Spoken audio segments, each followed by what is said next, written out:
Assalamualaikum warahmatullahi wabarakatuh.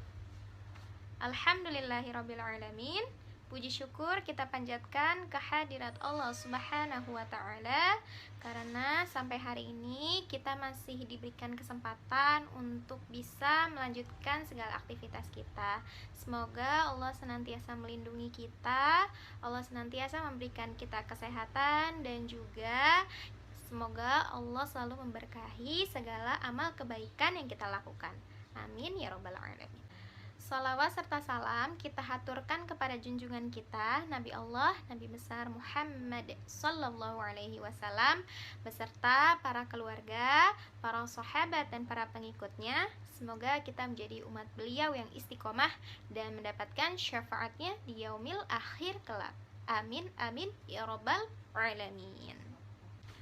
Baik, anak-anak sholih dan sholihah yang Bu Adis banggakan, hari ini Bu Adis akan menceritakan kisah singkat terkait salah satu sahabat Rasulullah Sallallahu Alaihi Wasallam yang bernama Abu Dzar Al-Ghifari. Siapakah Abu Dzar Al-Ghifari? Beliau adalah sosok pembela kaum lemah.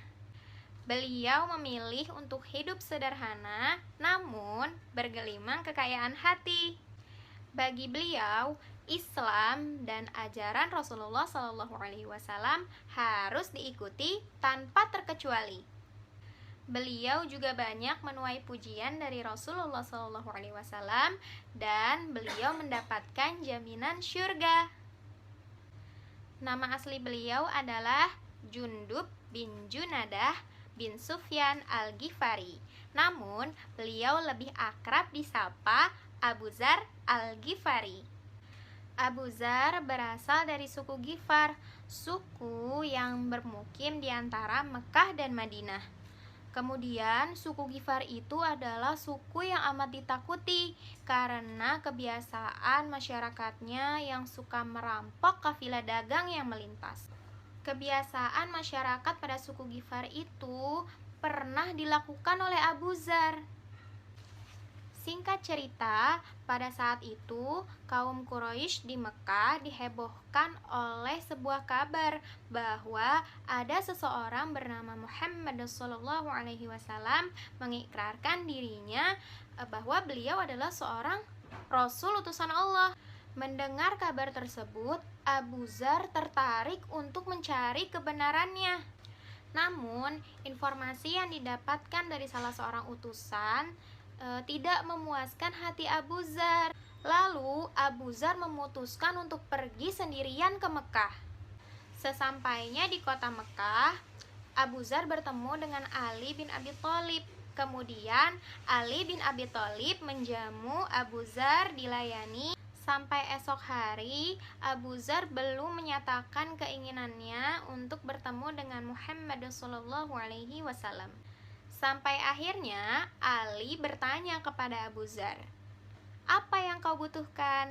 Kemudian Abu Dzar menjawab, "Aku ingin bertemu dengan Muhammad sallallahu alaihi wasallam yang mengaku bahwa beliau adalah utusan Allah." Lalu Ali berkata, "Tepat sekali, kau sudah tepat bersama denganku. Aku akan pergi menuju tempat di mana Muhammad sallallahu alaihi wasallam berada." Pada akhirnya, Abu Dzar bertemu dengan Muhammad sallallahu alaihi wasallam. Lalu Abu Dzar bertanya terkait kenabian, ajaran apa saja yang dibawa, dan sebagainya. Sampai pada akhirnya Abu Dzar memutuskan untuk bersyahadat dan masuk Islam. Kini Abu Dzar telah memeluk Islam. Beliau ingin menyatakan keislamannya dan siap untuk membela dan menyebarkan agama yang baru dianutnya. Walaupun keinginannya tersebut sempat dicegah oleh Rasulullah. Abu Dzar yang terkenal tidak takut tetap menyatakan keislamannya di kota Mekah, sampai pada akhirnya memancing kemarahan kafir Quraisy, dan itu tindakan yang sangat beresiko. Setelah tragedi itu, Abu Dzar memutuskan untuk kembali ke tengah-tengah sukunya, yaitu suku Ghifar, dan juga ingin melanjutkan dakwahnya di sana. Dengan kesabaran dan ketekunan yang dilakukan oleh Abu Dzar, akhirnya Abu Dzar berhasil untuk mengislamkan seluruh masyarakat suku Ghifar, ditambah lagi dengan suku Aslam. Perjuangan Abu Dzar tidak berhenti sampai di situ. Beliau tetap selalu mendampingi Rasulullah SAW dan juga kaum muslimin untuk selalu berada pada garda terdepan pembela Islam. Perang Tabuk merupakan perang yang menjadi bukti kesetiaan Abu Dzar terhadap Rasulullah SAW. Perang ini terjadi pada tahun 9 Hijriah. Pada saat itu memang kondisinya sedang kurang baik dan juga ada gangguan dari kaum munafik. Saat kekuatan kaum muslimin menjadi timpang, Abu Dzar tetap pada pendiriannya. Abu Dzar tidak menyerah dan juga tetap kuat berada di medan perang. Singkat cerita, kemenangan-kemenangan yang didapatkan dalam peperangan membuat kaum muslimin berada pada kondisi yang damai dan makmur. Namun, tidak dengan Abu Dzar. Justru Abu Dzar menyumbangkan segala kekayaan yang beliau miliki. Beliau memutuskan untuk hidup sederhana. Beliau tidak ingin menyimpan harta, karena memang rezeki sudah Allah tentukan.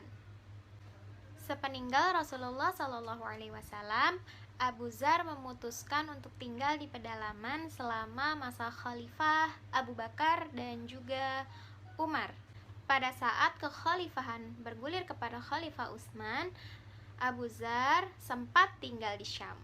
Melihat masyarakat Syam yang hidup mewah, hati Abu Dzar memberontak karena prinsip beliau bahwa beliau tidak boleh menyimpan harta. Singkat cerita, pada saat itu Khalifah Utsman membuat permohonan kepada Abu Dzar untuk tinggal di Madinah, tetapi Abu Dzar memilih untuk tinggal di Rubazah, sebuah wilayah kosong yang berjarak 200 km dari kota Madinah. Di Rubazah inilah Abu Dzar menghabiskan sisa-sisa hidupnya bersama dengan keluarga. Abu Dzar hidup menyendiri dengan kesederhanaan. Hingga ajal menjemputnya, Abu Dzar bahkan tidak memiliki kain kafan untuk mengkafaninya. Kini benarlah kalimat dari Rasulullah SAW bahwa Abu Dzar akan meninggal sendirian. Sahabat Nabi yang mulia yang meninggal di negeri pengasingan, bukan diasingkan, tetapi mengasingkan diri. Lalu pada saat itu datanglah rombongan dagang yang pada saat itu ada salah satu sahabat Rasulullah SAW yang bernama Abdullah bin Mas'ud. Sebagaimana pesan dari Abu Dzar, istrinya kemudian berkata kepada Abdullah bin Mas'ud, karena hampir saja kafilah dagang yang melintas itu hampir menginjak jenazah dari Abu Dzar karena memang tundukan tanah makamnya yang tidak terlihat. Sampai Abdullah bin Mas'ud memberhentikan kafilah dagangnya. Kemudian Abdullah bin Mas'ud menangisi jenazahnya Abu Dzar. Abdullah bin Mas'ud berkata, "Ya Abu Dzar, kau akan meninggal sendirian dan akan dibangkitkan sendirian." Anak-anak soli dan solihah, bagaimana? Apa pelajaran yang bisa kita ambil dari kisah sahabat Abu Dzar Al-Ghifari? Semoga kita dapat mengambil pelajaran dari kisah Abu Dzar Al-Ghifari dengan terus memperbaiki diri, dengan terus mendekatkan diri kepada Allah, meningkatkan tawakal kita kepada Allah, dan juga tetap berpegang teguh kepada agamanya. Baik, alhamdulillahirrabbilalamin. Masya Allah, semoga bisa bermanfaat untuk anak-anak solih dan solihahnya Bu Adis. Tetap semangat dalam menjalankan segala aktivitas kalian. Itu saja yang bisa Bu Adis sampaikan. Terima kasih karena sudah menyimak. Mohon maaf apabila banyak kekurangan. Wallahu a'lam bishawab. Wassalamualaikum warahmatullahi wabarakatuh.